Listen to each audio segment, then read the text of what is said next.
Hello दोस्तों, आप सभी का स्वागत है आपके अपने YouTube चैनल मैथ्स पोर्टल के अंदर। प्यारे बच्चों, आज जो हमारा टॉपिक होने वाला है वो टॉपिक है प्यारे बच्चों मैट्रिक्स।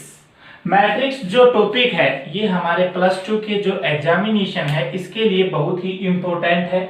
और आजकल ये HSSC जो हमारे स्टेट के हरियाणा के लिए जो SSC जो कंडक्ट कर रही है एग्जाम्स, उसके अंदर भी एक दो क्वेश्चन इसके ऊपर जरूर दे रही है। और इस टॉपिक को मैं प्लस टू के इस टॉपिक को सबसे पहले इसीलिए करवा रहा हूं क्योंकि प्यारे बच्चों ये जो टॉपिक है ना, ये इस पूरी बुक का सबसे आसान टॉपिक है। और इसको आप जब पढ़ोगे ना तो बड़े ही प्यार से आपको ये समझ में आने लगेगा। अब देखिए बच्चों, सबसे पहले जो है मैट्रिक्स की जो डेफिनेशन आती है ना वो करवाना चाहूंगा मैं आपको। और उससे भी पहले आपको पता होना चाहिए कि जो मैट्रिक्स है ना इसका कॉन्सेप्ट आया कैसे।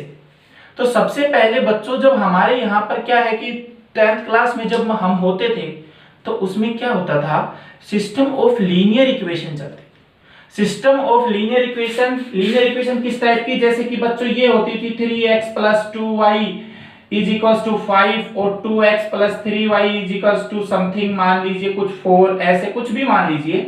इस टाइप से जब कोई लीनियर इक्वेशन होती थी बच्चों, सबसे पहले जब लीनियर इक्वेशन होती थी उनको जब हम सोल्व करते थे तो बहुत ज्यादा टाइम लगता था। और जैसे कि यहाँ पे दो वेरिएबल है x एंड y, तो इसके लिए दो इक्वेशन होनी जरूरी थी। उसी प्रकार अगर वेरिएबल x y z होते तो 3 इक्वेशन होनी जरूरी होती थी। और ऐसे ही चलते चलते अगर हमारे पास 5, 7, 8 या ऐसे कुछ वेरिएबल होते, ये चर संख्याएं होती, ठीक है ना, तो क्या होता था उतनी ही हमारे पास जो इक्वेशंस है ना वो होनी जरूरी होती थी। तो अब जब हम उसको सोल्व करते थे तो काफी जो लेंथी और टाइम जो है ना वो स्पेंड हो जाता था। तो उसी को देखते हुए जो हमारे मैथमेटिशियंस हैं इन्होंने मैट्रिक्स का जो कॉन्सेप्ट है ये इवोल्व किया। और उन्होंने कहा कि आप इन सभी सिस्टम ऑफ लीनियर इक्वेशंस को क्या कर सकते हैं, इस मैट्रिक्स के बेस पर सोल्व कर सकते हैं। और इससे आपको आसानी होगी और आपका जो टाइम है ना वो बहुत कम लगेगा। और प्यारे बच्चों, ये जो सिस्टम ऑफ लीनियर इक्वेशन है ना ये दो टाइप की होती हैं। मैं बताना चाहूंगा आपको, दो टाइप की होती है कि एक होती है homogeneous system of linear equations और अनदर होती है नॉन होमोजीनियस। होमोजीनियस और नॉन होमोजीनियस। तो पहले बच्चों होमोजीनियस और non homogeneous system of linear equations होती हैं, वो मैं आपको बाद में जब क्वेश्चन आएंगे ना तब डिटेल से बता दूंगा। अब हम स्टार्ट करते हैं कि मैट्रिक्स एक्चुअली जो होती है ना वो होती क्या है, ठीक है ना। आप देखिए, पता चल गया ना कि मैट्रिक्स का जो कॉन्सेप्ट है वो कहां से आया है। आप देखिए मैट्रिक्स क्या होती है प्यारे बच्चों, a matrix is ordered rectangular अरे। मींस क्या होती है, एक ऑर्डर्ड होती है, किसकी, रेक्टेंगुलर होती है। मींस ऑर्डर्ड रेक्टेंगुलर अरे ऑफ नंबर्स और फंक्शंस। तो प्यारे बच्चों जो मैट्रिक्स होती है ना वो एक रेक्टेंगुलर की शेप में होती है, एक आयताकार की शेप में होती है। और जिसके अंदर क्या आते हैं, नंबर और फंक्शंस आते हैं। मींस 1 2 3 इस टाइप के नंबर आएंगे और फंक्शंस या जैसे कि sin x cos x ये टाइप के फंक्शंस भी आ सकते हैं। और वो फंक्शंस प्यारे बच्चों रियल भी हो सकते हैं और कॉम्प्लेक्स भी होते हैं। ये नंबर रियल भी हो सकते हैं और ये कॉम्प्लेक्स भी हो सकते हैं। जैसे कि मैं इस मैट्रिक्स के अंदर आइटा भी रख सकता हूं जो कि एक कॉम्प्लेक्स नंबर है, लेकिन जो +2 तक का जो बेस है ना वो रियल नंबर पर ही बेस है। तो हम क्या करेंगे, कॉम्प्लेक्स को यहाँ पर क्या करते हैं, छोड़ देते हैं। ओके, सो देखिए एक मैट्रिक्स क्या होती है, मैट्रिक्स एक रेक्टेंगुलर की शेप में, आयताकार की शेप में होती है जिसके अंदर नंबर या फंक्शंस आते हैं, ठीक है ना। और ये जो नंबर्स और फंक्शंस होते हैं ना प्यारे बच्चों, इनको हम क्या कहते हैं, जो मैट्रिक्स है ना इसके एलिमेंट्स कहते हैं। ओके, तो जो मैट्रिक्स के एलिमेंट्स होते हैं ना उन्हीं को क्या होते हैं, ये जो नंबर्स और ये फंक्शंस होते हैं। अब बात आती है कि मैट्रिक्स का रिप्रेजेंटेशन कैसे करें, कि मैट्रिक्स को रिप्रेजेंट कैसे की जाती है। तो प्यारे बच्चों जो मैट्रिक्स होती है ना उसको कैपिटल अल्फाबेट से रिप्रेजेंट किया जाता है। मान लीजिए कोई भी कैपिटल अल्फाबेट मैंने ए ले लिया और जो मैट्रिसेस है वो मैंने बताई है रेक्टेंगुलर टाइप की होती है और ऑर्डर्ड नंबर्स होते हैं। मींस हर एक नंबर का अपना एक स्पेसिफिक पोजीशन होता है। जैसे कि मैं मैट्रिक्स को देखिए प्यारे बच्चों कैसे कैसे रिप्रेजेंट करूंगा। मैट्रिक्स प्यारे बच्चों सबसे पहले तो देखिए इस प्रकार से भी रिप्रेजेंट की जा सकती है। ये रेक्टेंगुलर की शेप में है, ठीक है ना, जिसकी एक सर्टेन लेंथ होगी और सर्टेन ब्रेड्थ होगी, अपनी एक लंबाई होगी और अपनी एक चौड़ाई होगी, ठीक है ना। इसको आप ऐसे भी रिप्रेजेंट कर सकते हैं। देखिए मैं बहुत तरीके बता रहा हूं कि इस टाइप से मैट्रिक्स आ सकती है, ठीक है ना। इस टाइप से अगर आएगी तो भी समझ लेना कि मैट्रिक्स दी हुई है, अगर बात मैट्रिक्स की हुई है। और इस टाइप से अगर कहीं पर ये इस टाइप की शेप और उसके अंदर एलिमेंट्स आ गए तो वो भी मैट्रिक्स की बात की गई है। And the third one is what, and third one प्यारे बच्चों, अगर डबल ये जो लाइन है इसके अंदर यहां पर in between these four lines means अगर इन चार लाइनों के बीच में अगर कोई एलिमेंट्स आते हैं तो वो भी ये जो शेप होगी ना, ये प्यारे बच्चों मैट्रिक्स की ही होती है। अब देखिए ये तो हो गई शेप, इसको जब हम लिखते हैं ना तो इसको आप कैपिटल अल्फाबेट्स के अंदर लिखते हैं प्यारे बच्चों। कैपिटल अल्फाबेट कुछ भी हो सकता है, ए भी रिप्रेजेंट कर सकते हैं, बी से भी कर सकते हैं, x y z any number से आप इसको रिप्रेजेंट कर सकते हैं, ठीक है ना। ये तो बात हो गई हमारी मैट्रिक्स होती क्या है। अब कहेंगे कि सर ऑर्डर्ड रेक्टेंगुलर का मतलब क्या हुआ, तो रेक्टेंगल का तो समझ में आ गया कि आयताकार की शेप में होगी, आयताकार की आकृति में होगी। और बच्चों जो एलिमेंट्स और जो फंक्शंस होंगे ना, जो नंबर्स होंगे वो बेटा क्या होगा कि ऑर्डर्ड पेयर में होंगे। मींस ऑर्डर्ड मींस कि हर की एक अपनी स्पेसिफिक जगह होगी। मींस 2 यहाँ पे है तो 2 यहीं पे आएगा, 3 यहाँ पे है तो 3 यहीं पे आएगा, 4 यहाँ पे है तो 4 यहीं पे आएगा, 5 यहाँ पे है तो यहीं पे आएगा, 6 यहाँ है तो यहीं आएगा, और 7 यहाँ है तो यहाँ आएगा। अब देखिए, अब बच्चों जैसे कि ये मैंने एक मैट्रिक्स लिख दी, ए मैट्रिक्स लिखी है, इसके अंदर मैंने एलिमेंट्स या नंबर्स या इस नंबर जो जो लिखे हैं, रियल वैल्यूड जो फंक्शंस हैं, रियल वैल्यूड जो नंबर हैं वो इसके अंदर लिख सकता हूं। तो मैंने रियल नंबर लिखे हैं, जो देखिए क्या है, 2 लिख दिया, 3 लिखा, 4 लिखा, 5 लिखा, 6 लिखा एंड 7 लिखा। तो प्यारे बच्चों देखिए इधर लिखा है कि ऑर्डर, अपना एक ऑर्डर होता है एलिमेंट का, कि मैं यहाँ पे आऊंगा तो प्यारे बच्चों मैं यहीं पे आऊंगा। आप ये नहीं कि मुझ 2 को यहाँ से यहाँ पे आप शिफ्ट कर देंगे, नहीं भाई, 2 यहाँ पे है तो 2 यहीं पे आएगा, ठीक है ना।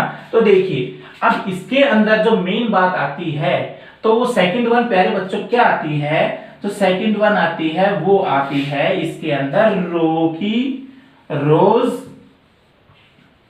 And columns. प्यारे बच्चों इसके अंदर आते हैं रोज एंड कॉलम्स। रोज और कॉलम्स का मतलब क्या होता है, देखिए प्यारे बच्चों किसी मैट्रिक्स की रो क्या होती है, जो हॉरिजॉन्टल लाइन के अंदर लिखी हुई होती है ना, जैसे इस टाइप के अंदर, ये जो है ना, ये जो एलिमेंट है प्यारे बच्चों ये रो के अंदर लिखे हुए हैं। Means this one is a first row, ये हमारी पहली रो है, and this one is our second row, और ये दूसरी रो है, ठीक है। और जो थर्ड वन आती है ना प्यारे बच्चों, वो देखिए जो बात आती है, जो नेक्स्ट बात है वो है कॉलम्स की। और कॉलम्स क्या होते हैं बच्चों, जो इस टाइप से जो वर्टिकल पोजीशन में होते हैं, जो खड़ी टाइप में जो एलिमेंट्स होंगे, ये इसका कॉलम होगा, ठीक है ना। तो ये फर्स्ट कॉलम, ये सेकंड कॉलम और ये थर्ड कॉलम। देखिए मैं दोबारा बता रहा हूं कि रो क्या होती है, जो लेटे हुए नंबर्स एलिमेंट होते हैं ना, जैसे कि जो लेटे हुए हैं मींस ऐसे हॉरिजॉन्टली, मींस हॉरिजॉन्टली जो जमीन पर ऐसे लिखे हुए हैं, तो वो जो होती हैं वो रो होती हैं। तो इस मैट्रिक्स में कितनी रो होंगी, 2, 1 रो एंड सेकंड रो, तो 2 रो हो गई प्यारे बच्चों। मैं इधर लिख रहा हूं कि इसके अंदर 2 तो रो हो गई, ओके। और देखिए इसमें कॉलम काउंट कीजिए, तो 1, 2 एंड 3, 1, 2 एंड 3 कॉलम्स हैं प्यारे बच्चों। तो 2 रो और 3 कॉलम आ गए। तो प्यारे बच्चों यहीं पर इस मैट्रिक्स का क्या होता है, ऑर्डर डिसाइड होता है। और ऑर्डर किसके ऊपर बेस्ड होता है, रोज एंड कॉलम्स। तो अगर आपको कहे कि किसी मैट्रिक्स का जो ऑर्डर है वो क्या है, तो आप कहेंगे sir row multiply by columns. Means इस मैट्रिक्स के ऑर्डर को आप यहां लिखेंगे 2 row multiply by columns. Means A कोई मैट्रिक्स है इस टाइप की, वेयर इसके अंदर जो ऑर्डर है वो क्या है, 2 क्रॉस 3, मींस 2 क्रॉस 3 की ये मैट्रिक्स है। और इसके अंदर प्यारे बच्चों अगर आपको कहेंगे एलिमेंट्स कितने आने वाले हैं, सबसे इंपॉर्टेंट देखिए, अगर आपको कहा जाए कि किसी मैट्रिक्स का ऑर्डर 2 क्रॉस 3 है और उसके अंदर एलिमेंट्स क्या आएंगे और कितने आएंगे। तो एलिमेंट्स क्या आएंगे वो तो बच्चों लिखा हुआ होगा कि रियल नंबर आएंगे, रियल फंक्शंस आएंगे, ठीक है ना। और जो एलिमेंट्स कितने आएंगे, how many elements are there in this matrix of order 2/3, means इस ए मैट्रिक्स के अंदर जो 2/3 ऑर्डर की मैट्रिक्स है इसके अंदर एलिमेंट्स जो हैं वो कितने आने वाले हैं। तो बच्चों इस मैट्रिक्स के अंदर जो एलिमेंट्स हैं वो बच्चों 2 cross 3, 2 multiply by 3 which is equals to 6। तो प्यारे बच्चों इसके अंदर 6 एलिमेंट्स आने वाले हैं। तो देखिए 1 2 3 4 5 6 एलिमेंट हो गए ना। तो जितना ऑर्डर होगा ना उसको मल्टीप्लाई कर दीजिएगा और उसके अंदर जो आंसर आएगा वही उतने ही नंबर ऑफ एलिमेंट्स उस मैट्रिक्स के अंदर होंगे। ओके, तो प्यारे बच्चों रो क्या होती है, रो मैंने बताया कि जो इस प्रकार से जो होंगी वो रो होंगी। तो इस मैट्रिक्स के अंदर 2 रो हैं। अगर मैं यहाँ पर लिख दूं, क्या लिख दूं, अगर मैं यहाँ पे लिख दूं 9 10 और 11, तो प्यारे बच्चों 1 2 और 3 रो एंड 1 2 3 क्रॉस 3 की मैट्रिक्स हो गई जिसके अंदर 3 रो और 3 ही कॉलम हो गए। Okay report. देखिए अब ये तो बात होगी मैट्रिक्स की क्या होती है, मैट्रिक्स की रिप्रेजेंटेशन क्या होती है, मैट्रिक्स के अंदर रोज क्या होते हैं, कॉलम्स कितने होते हैं। अब देखिए अब जो बात आती है ना वो आती है मैट्रिक्स के अंदर उसके बेसिक रिप्रेजेंटेशन की, कि बेसिक जो रिप्रेजेंटेशन होता है ना वो कैसे पता चलता है कि कौन सा एलिमेंट कहां पे। सर आपने ऑर्डर की बात की और ऑर्डर की बात की है तो ऑर्डर की बात आपने कैसे की। तो देखिए बच्चों मैं यहाँ पे लिख रहा हूँ ए कोई मैट्रिक्स है, जनरल वे लिख रहा हूँ, ठीक है ना, जनरल फॉर्म लिख रहा हूँ। देखिए यहाँ पे मैं लिखता हूँ फर्स्ट ए लिख रहा हूँ, ठीक है, आपके लिए मैं ए ऐसे ऐसे चलता हुआ ए यहाँ तक, ऐसे भी यहाँ तक भी ए चलता हुआ ये लास्ट ए, ये ऐसे चलता हुआ ये इधर लास्ट ए, और ऐसे चलता हुआ ये A and this one is also a. अब देखिए प्यारे बच्चों मैं कह रहा हूं कि कोई मैट्रिक्स आपकी number of rose into number of columns होती है। तो मैं मान लेता हूं कि इसके अंदर m रोज है और n कॉलम्स हैं, मींस m इस प्रकार की लाइन है और n इस प्रकार की नंबर ऑफ लाइंस है, मींस n इस खड़ी हुई n लाइंस हैं और पड़ी हुई m लाइंस हैं, ठीक है ना। अब देखिए यहाँ पे जो पहला एलिमेंट है वो पहली तो रो है, वो पहली रो है और पहले कॉलम का एलिमेंट है। तो first row first column element means A11 means पहली रो और पहले कॉलम का एलिमेंट पहला होगा। और ये जो नेक्स्ट एलिमेंट है ये क्या है बच्चों, पहली रो है तो 1 लिखा, और कॉलम कौन सा है, सेकंड कॉलम है। तो 1 2 A12 जो होगा वो दूसरे नंबर का पहली रो का दूसरा एलिमेंट, ठीक है ना, पहली रो और सेकंड कॉलम पे जो एलिमेंट आएगा वो आएगा A12। उसी प्रकार यहाँ पे क्या आएगा, पहली रो और कॉलम लास्ट का कॉलम कौन सा है, nth कॉलम है, A1n जो आएगा वो आएगा बच्चों A1n is the last element of first row, पहली रो का आखिर वाला जो एलिमेंट होगा, so this one is A1।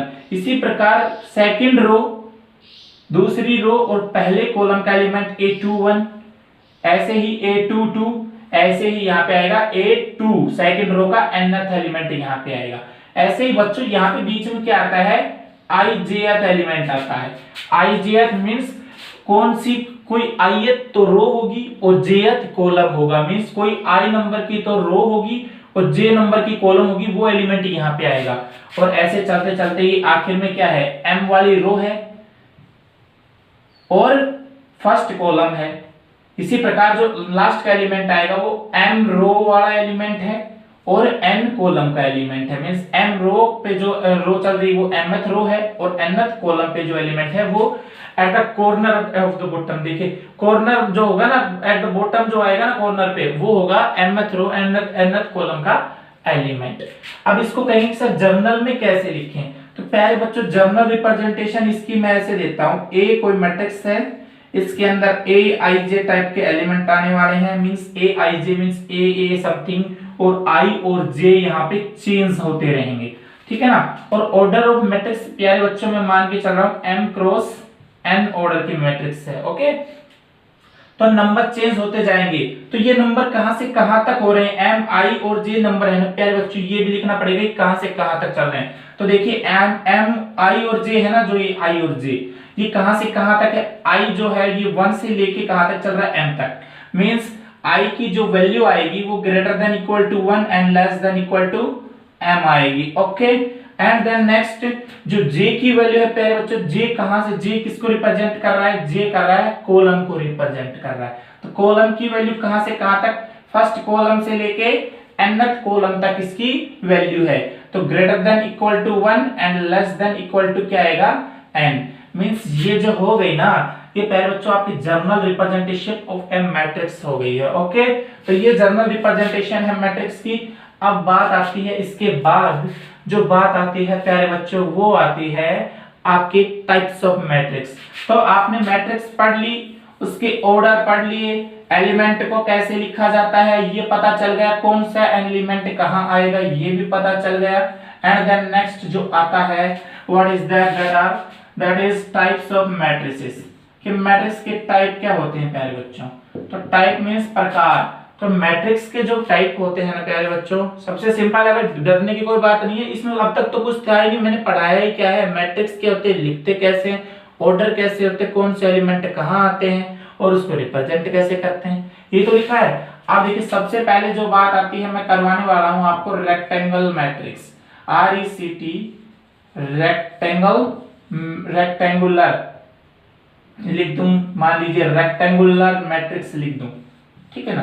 तो रेक्टेंगुलर मैट्रिक्स क्या होती है प्यारे बच्चों, rectangular matrix are those matrices, वो मैट्रिक्स होती हैं जिसके अंदर नंबर ऑफ रोज और number of columns are not equal.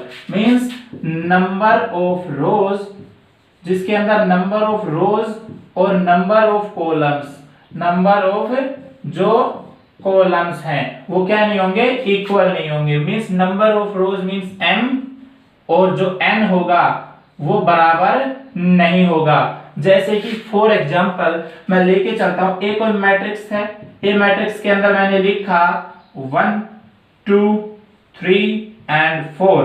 प्यारे बच्चों अब देखिए इसके अंदर यहाँ ऑर्डर लिखने वाला हूं, ऑर्डर यहीं पे तो लिखते हैं, कितनी रो है, पहले क्या लिखा जाता है कितनी रो, तो 1 एंड 2 दो रो है, मल्टीप्लाई बाय कितने कॉलम है 1 एंड 2, 2 बाई 2 की ये मैट्रिक्स है प्यारे बच्चों।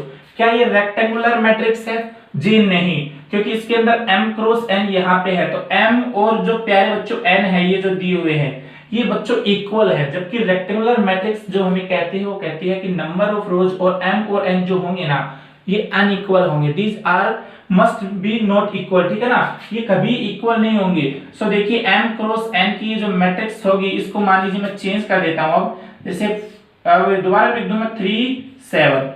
अब देखिए प्यारे बच्चों इसके अंदर नंबर ऑफ रोज कितने होंगे 1 एंड 2, दो रोज, एंड कॉलम्स 1 2 एंड 3, 3 कॉलम्स आ गए। मींस दो रो और 3 कॉलम की जो ये मैट्रिक्स आई है ये रेक्टेंगुलर मैट्रिक्स है, क्योंकि इसके अंदर number of rows are not equal to number of columns, ठीक है ना। अब देखिए तो नेक्स्ट बात आती है वो प्यारे बच्चों आती है रो मैट्रिक्स की। रो मैट्रिक्स क्या होती है, देखिए रो मैट्रिक्स क्या होती है, रो मैट्रिक्स, रो मैट्रिक्स बच्चों वो होती है जिसके अंदर केवल एक रो हो। A matrix which is in the form of, जो मान लीजिए मैं एग्जांपल लिखता हूं, एक और मैट्रिक्स है जिसके अंदर मैं एलिमेंट लिख रहा हूं 1 2 3 and dot dot dot dot dot, आगे भी लिख सकता हूं। मींस ऐसी मैट्रिक्स जिसके अंदर नंबर ऑफ रोज तो केवल अकेला हो, मींस एक रो हो और कॉलम कितने हो, n कॉलम हो। n कॉलम मींस कितने भी हो सकते हैं, n की वैल्यू 1 2 3 4 5 6 1000 2000 कितने भी कॉलम हो सकते हैं। मींस ये ऐसे वाले नंबर कितने भी हो सकते हैं इस प्रकार से देखें तो, लेकिन इस प्रकार से देखें तो केवल एक ही लाइन दिखनी चाहिए हमें, ठीक है ना। तो वो जो मैट्रिक्स होगी ना तो प्यारे बच्चों वो होगी row matrix, a matrix in which only one row and infinite columns. Infinite means any number, जैसे कि 1000 2000 कॉलम्स हो सकते हैं, ठीक है ना। तो ऐसी जो मैट्रिक्स होगी उसको मैं एक एग्जांपल और दे देता हूं। एग्जांपल प्यारे बच्चों 1 एंड 2, ये कितने ऑर्डर की मैट्रिक्स है, 1 रो एंड 2 कॉलम की मैट्रिक्स है। 1 रो और 2 कॉलम है, तो ये एक रो मैट्रिक्स है क्योंकि here number of rows are 1, यहाँ पे नंबर ऑफ रोज क्या है, 1 है। और कॉलम तो प्यारे बच्चों रो मैट्रिक्स के अंदर कितने भी हो सकते हैं। आप ध्यान दीजिए, ये जो मैट्रिक्स है ना, ये रेक्टेंगुलर है या नहीं? जी बिल्कुल हाँ, क्योंकि यहाँ पे m और n की जो वैल्यू है ना, ये अलग अलग है, तो रेक्टेंगुलर मैट्रिक्स है। आप ये नहीं कहेंगे सर हर एक रो मैट्रिक्स रेक्टेंगुलर होती है या नहीं। देखिए बच्चों, अगर मैं ऐसे भी लिख सकता हूं इसको 1, ये बंद कर दिया, अब इसका ऑर्डर क्या आ गया, 1 क्रॉस 1, एक रो है और एक ही कॉलम है। तो प्यारे बच्चों इसके अंदर देखिए, ये एक क्या नहीं है, रेक्टेंगुलर मैट्रिक्स नहीं है, लेकिन ये रो मैट्रिक्स तो है ना। क्यों है रो मैट्रिक्स?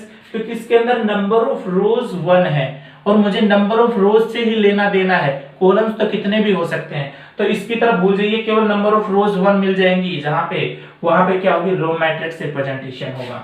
अब बात कर देते हैं इसी को चेंज करके कॉलम मैट्रिक्स। तो प्यारे बच्चों जो कॉलम मैट्रिक्स होती है ना, उसके अंदर जरा सा चेंज आ जाता है। तो कॉलम मैट्रिक्स क्या होती है, matrix is in the form of, किस प्रकार की फॉर्म में, एक कोई मैट्रिक्स है और अगर वो इस प्रकार से होगी 1 2 एंड 3, मींस जिसके अंदर नंबर ऑफ कॉलम कितने होंगे, 1 होंगे। भाई नंबर ऑफ जो रो मैट्रिक्स थी उसके अंदर नंबर ऑफ रोज 1 होना कंपलसरी था, उसी प्रकार कॉलम मैट्रिक्स के अंदर नंबर ऑफ कॉलम होना क्या होना, 1 होना जरूरी है। तो देखिए इसके अंदर इसका ऑर्डर लिखेंगे सबसे पहले, तो ऑर्डर क्या आएगा, 1 2 3, 3 रो हो गई और कॉलम कितने आ गए, 1 कॉलम। ओके, तो 3 रो और 1 कॉलम, तो ये कॉलम मैट्रिक्स हो गई क्योंकि इसमें नंबर ऑफ कॉलम्स क्या है, 1 है। और हमारा कंपलसरी जो स्टेटमेंट होता है वो यही होता है कॉलम मैट्रिक्स के लिए कि number of columns you must have only 1, आपके पास केवल 1 कॉलम मैट्रिक्स के अंदर कॉलम केवल 1 होना चाहिए। फॉर एग्जांपल और लिख देता हूं कॉलम मैट्रिक्स के बारे में, 1 एंड 2 ये कॉलम, क्योंकि इसके अंदर 2 रो 1 कॉलम, कॉलम मैट्रिक्स। एग्जांपल ये 1, ये कॉलम मैट्रिक्स है या नहीं, बिल्कुल एक एलिमेंट की अगर कोई मैट्रिक्स आएगी वो कॉलम मैट्रिक्स होगी। क्यों होगी, क्योंकि इसके अंदर इसका ऑर्डर आएगा 1 क्रॉस 1, 1 रो और 1 ही कॉलम है। तो प्यारे बच्चों हमें कॉलम मैट्रिक्स के लिए जो देखना होता है वो होता है number of columns must be 1। तो इसमें 1 कॉलम है, बाकी रो कितनी भी हो सकती हैं, 1 2 3 अप टू 4 5 6 आगे कितनी भी हो सकती है आगे, ठीक है ना। तो कॉलम मैट्रिक्स हो गया, रो मैट्रिक्स हो गया, रेक्टेंगुलर मैट्रिक्स हो गया। अब देखिए प्यारे बच्चों, अब जो आती है ना वो आती है square matrices. Square matrices, square matrix क्या होती है, तो सबसे पहले मैं आपको बताना चाहूंगा बच्चों, जो स्क्वायर मैट्रिक्स होती है ना वो मैट्रिक्स होती हैं जिसके अंदर नंबर ऑफ रोज, भाई नंबर ऑफ रोज और नंबर ऑफ जो कॉलम होंगे ना, नंबर ऑफ कॉलम्स वो प्यारे बच्चों क्या होंगे, इक्वल होंगे। मींस m और n क्या होगा, इक्वल होगा। रेक्टेंगुलर मैट्रिक्स के अंदर क्या होता था, number of rose and number of columns अलग अलग होते थे, और यहाँ पे number of rose and number of columns must भी सेम होने चाहिए, दोनों के दोनों इक्वल होने चाहिए। फॉर एग्जांपल लेके चलता हूं, a matrix A is a square matrix if its order is mn, means 2 by 2 लिख देता हूं, कोई ऑर्डर मैट्रिक्स 1 2 3 4, यह मैट्रिक्स लिख दी। क्या ये स्क्वायर मैट्रिक्स है, जी हाँ ये स्क्वायर मैट्रिक्स है, बिकॉज क्योंकि यहाँ पे नंबर ऑफ रोज और नंबर ऑफ कॉलम्स जो है ना इनकी वैल्यू सेम है, तो ये मैट्रिक्स हो गई स्क्वायर मैट्रिक्स। ओके, इसी प्रकार आप कहेंगे कि सर ये वाले बच्चों ये मैट्रिक्स और बताइए क्या ये स्क्वायर मैट्रिक्स है या नहीं, A इज इक्वल्स टू ये 1, ये स्क्वायर मैट्रिक्स है या नहीं, यस ये स्क्वायर मैट्रिक्स है क्योंकि इसमें 1 क्रॉस 1 है, तो 1 एक रो है और एक ही कॉलम है, तो 1 क्रॉस 1 की ये जो मैट्रिक्स होगी वो क्या होगी, स्क्वायर मैट्रिक्स होगी। ये रो मैट्रिक्स भी होगी, कॉलम मैट्रिक्स भी होगी, स्क्वायर मैट्रिक्स भी होगी, बस क्या नहीं होगी, रेक्टेंगुलर मैट्रिक्स नहीं होगी, क्योंकि इसके अंदर रेक्टेंगुलर के अंदर m और n इक्वल नहीं होने चाहिए। देखिए स्क्वायर मैट्रिक्स की बात आती है तो उसके पार्ट्स की बात आती है। स्क्वायर मैट्रिक्स की बहुत भाग होते हैं, बहुत से टाइप होते हैं, जैसे कि स्क्वायर मैट्रिक्स के अंदर प्यारे बच्चों आपके पास आती है, क्या आती है, मान लीजिए एक आती है स्केलर मैट्रिक्स, दूसरी मैं लिख दूं डायगोनल मैट्रिक्स, थर्ड वन मैं लिख दूं मान लीजिए स्केलर मैट्रिक्स, फिर मैं लिख दूं आइडेंटिटी मैट्रिक्स, फिर मैं लिख दूं नल मैट्रिक्स।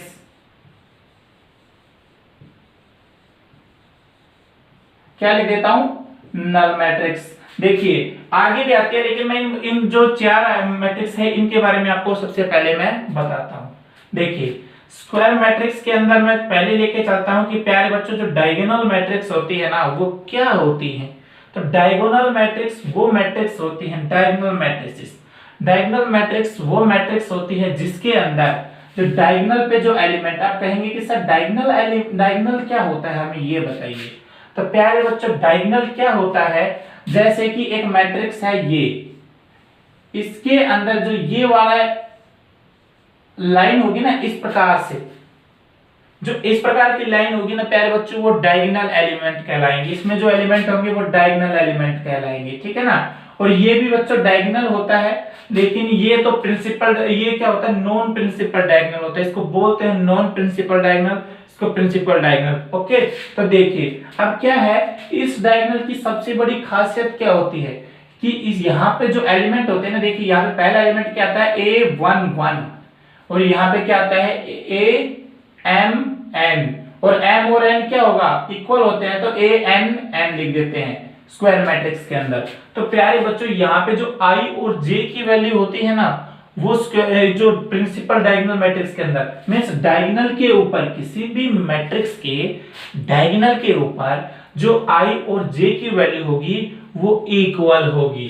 तो देखिए डायगोनल मैट्रिक्स क्या होगी कि जो ये डायगोनल के जो एलिमेंट होंगे ना, इसके अलावा जो बाकी के एलिमेंट होंगे ना यहाँ पे, वो सभी के सभी बच्चों क्या होंगे जीरो। मींस डायगोनल के अंदर कुछ भी हो सकता है, लेकिन डायगोनल के अलावा जो एलिमेंट्स होंगे, जो मैट्रिक्स की एंट्रीज होंगी, कि डायगोनल को छोड़कर जो बाकी के जो एलिमेंट्स लिखे जाने हैं वो जीरो होने चाहिए, तभी क्या होगा एक डायगोनल मैट्रिक्स होगी। और कहेंगे कि सर बीच में भी जीरो आ सकते हैं क्या? जी बिल्कुल, बीच में भी जीरो आ सकते हैं, लेकिन सबसे इंपॉर्टेंट है कि इस लाइन को छोड़कर बाकी की जगह तो जीरो होने ही होने चाहिए। जैसे कि फॉर एग्जांपल मैं देता हूं आपके पास एक मैट्रिक्स, डायगोनल मैट्रिक्स को अगर आप ऐसे लिखना चाहें तो क्या लिख सकते हैं, डायगोनल मैट्रिक्स ऐसी मैट्रिक्स होती है जहां पे ऑल सभी के सभी जो aij हैं वो क्या हो जीरो हो, सभी के सभी aij जीरो हो एक्सेप्ट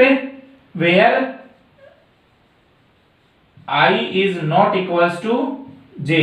जहां पे I is not equals to j वो क्या हो सभी के सभी जीरो हो, मींस जहां पे I और j की वैल्यू बराबर नहीं होगी, और I और j की वैल्यू बराबर कहां नहीं होती, इस लाइन को छोड़कर हर जगह बराबर नहीं होती, ठीक है ना।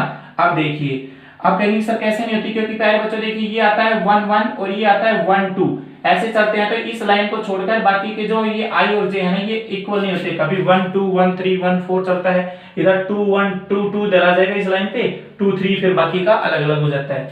तो जहां पे I और J इक्वल नहीं होंगे मींस इस लाइन को छोड़कर बाकी के सभी एंट्रीज जीरो होती हैं, ठीक है ना। और इस लाइन की एंट्रीज भी जीरो हो सकती है, लेकिन इसके अलावा तो एंट्री जीरो होनी ही होनी चाहिए। अब कहेंगे कि सर डायगोनल मैट्रिक्स का तो पता चल गया, इसको आप कैसे लिखेंगे, इसको बच्चों अगर आप लिखना चाहें ना तो आप ऐसे भी लिख सकते हैं। देखिए मैं लिखूं A मैट्रिक्स है, इसके अंदर डायगोनल लिख दिया मैंने, डायगोनल 1 2 और 3 मींस 3 क्रॉस 3 की मैट्रिक्स है भाई, डायगोनल के अंदर 3 एलिमेंट हैं 1 2 और 3, और मींस 3 एलिमेंट्स है तो जाहिर सी बात है स्क्वायर मैट्रिक्स की बात कर रहे हैं तो 3 बाई 3 ऑर्डर की होगी, तो इसके अंदर एलिमेंट्स कौन से आने वाले हैं 1 2 एंड 3, ये मैट्रिक्स है, इसके डायगोनल पे 1 2 3 आ गए, और बाकी के एंट्रीज जो बच्चों ये होंगी 0 0 0 0 0, मींस इस लाइन को छोड़कर बाकी के एंट्रीज क्या है 0 है। ओके, तो ये हो गई डायगोनल मैट्रिक्स। अब देखिए अब जो बात आती है ना प्यारे बच्चों वो आती है स्केलर मैट्रिक्स की बात आती है। तो what is a scalar matrix? Scalar matrix क्या होती है प्यारे बच्चों? स्केलर मैट्रिक्स वो मैट्रिक्स होती है जिसके अंदर जो I और ये जो डायगोनल के एलिमेंट होते हैं ना बच्चों, ये डायगोनल के एलिमेंट ये क्या होते हैं इक्वल होते हैं, मींस ऑल aij आर के, कोई k होगा, सभी के सभी ij k होंगे, ij तो सभी के सभी ऑल aij तो क्या होंगे मान लीजिए 0 होंगे, जहां पर I और j क्या ना हो इक्वल ना हो, मींस आई और जे की वैल्यू जहां पे इक्वल ना हो मींस डायगोनल को छोड़कर बाकी की जगह तो ए आई जे 0 होंगे, और एंड ए आई जे की वैल्यू कोई के होगी मींस कोई फिक्स के, कोई एक नंबर होगा वेयर जहां पर i इज इक्वल्स टू जे, जहां पर i और j की वैल्यू इक्वल होगी वहां पे कोई एक फिक्स एलिमेंट के आने वाला, मींस एक ही एलिमेंट पूरी लाइन में आएगा। मींस देखिए अगर मैं लिखूं स्केलर मैट्रिक्स की बात तो इसके अंदर क्या आएगा 1 1 1, ये डायगोनल मैट्रिक्स है और जो कि स्केलर भी है, तो देखिए इसके अंदर सभी के सभी जो एलिमेंट है डायगोनल पे वो 1 आने वाले हैं। मींस ऐसी वाली लाइन जो प्रिंसिपल डायगोनल है इसके अंदर अगर सभी के सभी एलिमेंट सेम है, एक एक एक या दो दो दो या चार चार चार, जो भी एलिमेंट है वो सेम लिखा गया है और बाकी की हर जगह पे क्या होता है 0 लिखा हुआ है, तो आप क्या कहेंगे वो मैट्रिक्स क्या होगी, स्केलर मैट्रिक्स होगी। ओके, अब बात आती है प्यारे बच्चों identity matrix and null matrix की। तो आइडेंटिटी मैट्रिक्स होती क्या है,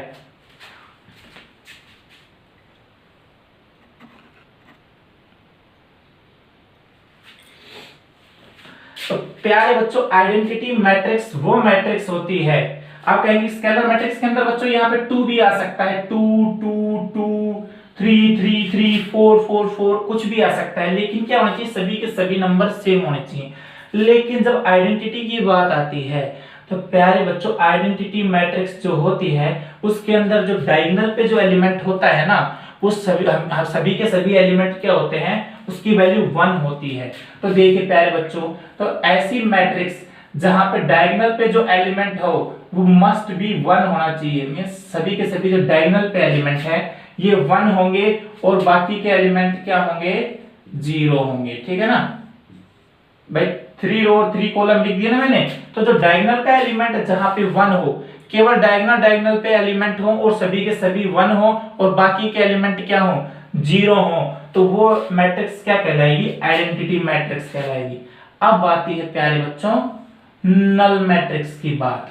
तो देखिए आइडेंटिटी क्या होगी, ये होगी जहां पे डायगोनल पे केवल 1 एलिमेंट हो।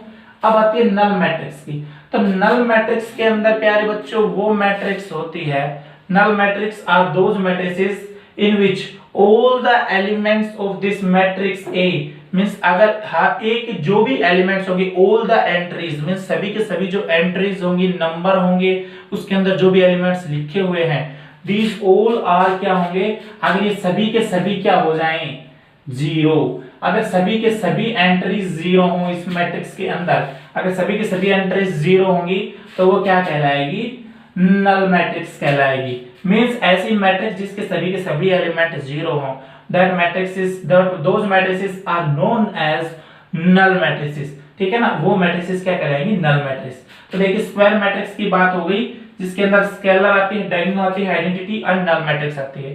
तो बच्चों डायगोनल वो होता है जिसके अंदर क्या होता है डायगोनल पे एलिमेंट होते हैं और बाकी डायगोनल पे तो एलिमेंट होते ही होते हैं, लेकिन इसकी इंपॉर्टेंट ये होता है डायगोनल के अलावा जो एलिमेंट होंगे ना वो 0 0 0 होंगे, ठीक है ना। और बात आई स्केलर की। स्केलर मैट्रिक्स वो मैट्रिक्स होती है जिसके डायगोनल पे जो एलिमेंट होगा ना वो सेम होगा, मींस 2 आ गया तो 2 2 2 ही रहेगा, 3 3 3 ही रहेगा, 4 4 4 ही रहेगा और बाकी के क्या होंगे 0 होंगे। तो देखिए डायगोनल से चल के क्या आया स्केलर आया कि हर डायगोनल मैट्रिक्स क्या होती है, हर स्केलर मैट्रिक्स क्या होती है प्यारे बच्चों डायगोनल होती है। भाई हर स्केलर मैट्रिक्स क्या होती है डायगोनल होती है, क्योंकि स्केलर मैट्रिक्स के अंदर जो एलिमेंट है वो डायगोनल पे होते हैं और डायगोनल पे ही एलिमेंट होना जरूरी है डायगोनल मैट्रिक्स के अंदर। फिर बात आती है आइडेंटिटी मैट्रिक्स की। आइडेंटिटी मैट्रिक्स में मैंने बताया कि डायगोनल पे जो एलिमेंट होंगे वो सभी के सभी 1 होंगे और फिर बताया मैंने नल मैट्रिक्स के सभी जो एंट्री होंगी वो 0 होंगी। तो प्यारे बच्चों ये तो कुछ हुई है मैट्रिसेस की टाइप्स की बात। मैट्रिसेस की जो टाइप है वो आगे भी चलेंगी, कुछ हार्ड नहीं है, तो इसको धीरे धीरे आप एक दो बार जब इस वीडियो को देखेंगे ना तो आपको बिल्कुल पूरा समझ में आ जाएगा कि मैट्रिक्स क्या होती है। क्वेश्चन तो इससे भी आसान है, बस एक बार आपको ये बेस तैयार हो जाना चाहिए। एक बार अगर ये बेस समझ में आ गया ना कि मैट्रिक्स क्या होती है, कैसे लिखी जाती है, इस कौन सी डायगोनल होती है, कौन सी स्क्वायर होती है, ऑर्डर क्या होता है और उसके अंदर कितने एलिमेंट आएंगे, तो फिर जो क्वेश्चन होंगे ना वो हमने लास्ट वीडियोस के अंदर भी देखा, इंट्रोडक्शन जब हमने आसानी से देखा पूरा पढ़ा तो जो क्वेश्चन है वो बड़े सिंपल तरीके से सोल्व हो गए। तो आप क्या कीजिए इस इंट्रोडक्शन को एक दो बार जरूर देख लीजिएगा, तो जब मैं क्वेश्चन कराऊंगा तो बड़ी आसानी से आपको ये समझ में आ जाएंगे। तो प्यारे बच्चों, अगर आपको ये मैट्रिक्स समझ में आ रही है तो मुझे कमेंट बॉक्स में लिख दीजिएगा कि सर ये समझ में आ रहा है, ये अच्छी लग रही है और आप इसको कंटिन्यू कीजिए। और अगर कहें कि सर अब मेरे को ये टॉपिक समझ में नहीं आया, ये बात समझ में नहीं आई, तो मुझको दोबारा बता दीजिए, कमेंट बॉक्स में वो बता दीजिएगा, मैं दोबारा नेक्स्ट वीडियो जो बनाऊंगा उसके अंदर दोबारा बता दूंगा। सो प्लीज, अगर आपको ये जो वीडियो है इस समझ में आ गई हो और अच्छी लगी हो तो इस वीडियो को लाइक और शेयर कर दीजिएगा, और जो हमारा चैनल है मैथ्स पोर्टल इसको सब्सक्राइब कर दीजिएगा। धन्यवाद।